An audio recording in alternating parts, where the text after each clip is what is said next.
Hey everyone, this is a little mini lecture for week 3 of US Society. I wanted to take a chance just to recap some of the main themes for the week and to give you a few reminders about class. First thing to remember is that like always, you have the assignments due on Sunday night. You have to do the annotation, you have to do your quiz, and you have to turn in your reading response. This week, the readings are kind of not all over the place, but just a different set of readings than maybe I normally assign. One is a longer article by Ta-Nehisi Coates from The Atlantic. If you're really into that article, The Black Family in the Age of Mass Incarceration, you can read the rest of his work both on The Atlantic, or you can purchase a copy of his book, We Were 8 Years in Power.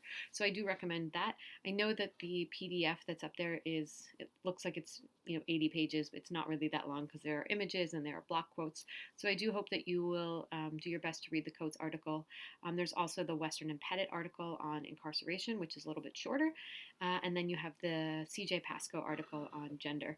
And I think the other thing I would kind of remind you is that, I'm trying to squish gender and race, which are two huge topics in sociology, into 1 week of class. And so I know I've interspersed things about gender and about race throughout the course, but I just want to remind you that there's no way we could possibly do justice to either of these topics in half a week. We do have a class in the sociology department on gender and sexualities, and we have a class called Black Oppression in Portland taught by Julius McGee. So those are great courses to take if you're interested in digging a little deeper on some of these things, as well as looking into classes in the School of Gender, Race, and Nations and Women, Gender, and Sexuality Studies. So you have lots of options here at PSU to explore those further. This week is really just designed to give you a basic foundation on some of these issues, and it also gave me a chance to try and give you some resources to other articles or other materials online if you're interested. So I want to really just remind you that when it comes to thinking about race in the United States, I've included a lot of different materials related to inequalities, so systemic kinds of inequalities related to economics, related to wealth, and that those particularly, that those inequalities are particularly severe for people of color in the United States, and then particularly for Black Americans. I know that there's, we talk a lot about inequalities amongst Black Americans and white Americans, and I just want to point out that there are so many different ways we can be thinking about people of color in the United States, and that these inequalities are very different depending on what racial or ethnic group you're part of. So I do want to, although the focus I think this week is really on Black folks in the United States, I do want to remind everybody that there are far more resources, courses, etc. At PSU where you can be thinking about these issues for different racial and ethnic groups, and that really we're focusing on Black Americans for the purpose of this week, just because we don't have that much time. I also think that given the fact that we have ongoing racial justice protests that are really about Black Lives Matter and the movement for Black Lives, I think that we really are at this moment in time when we're thinking more critically about how disproportionately some of the negative impacts or the harmful impacts of racism come to bear on Black people in the United States. So I think that that's why all these things are part of these discussions. I did include a lot of hyperlinks this week, but most of the little video links are about 2 minutes, 3 minutes long. So I do hope that you'll follow most of them. I think the longest thing I'm asking you to watch is that John Oliver clip from right after the Ferguson, Missouri, when the Black Lives Matter movement first started. So it's really a follow up to thinking about what sparks that response to Michael Brown's death in the first place. And so I do encourage you to watch that one, as well as to follow any of the other links you're interested in.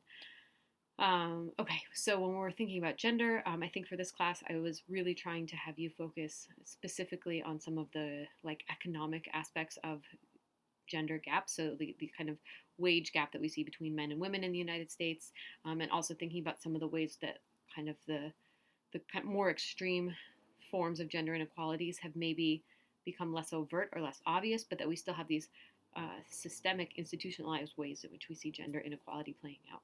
I also want to point out that I didn't really get to do very much in the lecture when we're thinking about sexuality or thinking about gender identities, but that again, there are resources here at PSU to take those courses. So I was really just trying to give you kind of a basic foundation.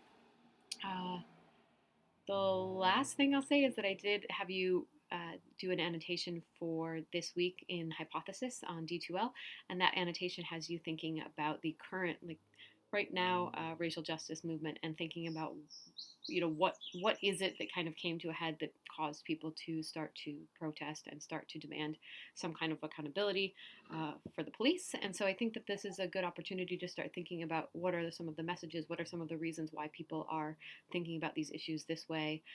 I included one link to an article in the annotation. Why why do white people care now?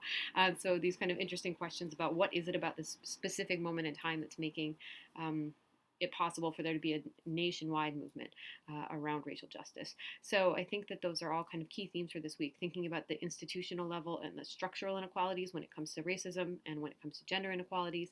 And also I think all of the readings this week when it comes to race are really trying to get you to think about the long-standing historical legacies of racism and racial inequality in the U.S. and how that ties to the specific kind of economic or criminal justice responses that we see today.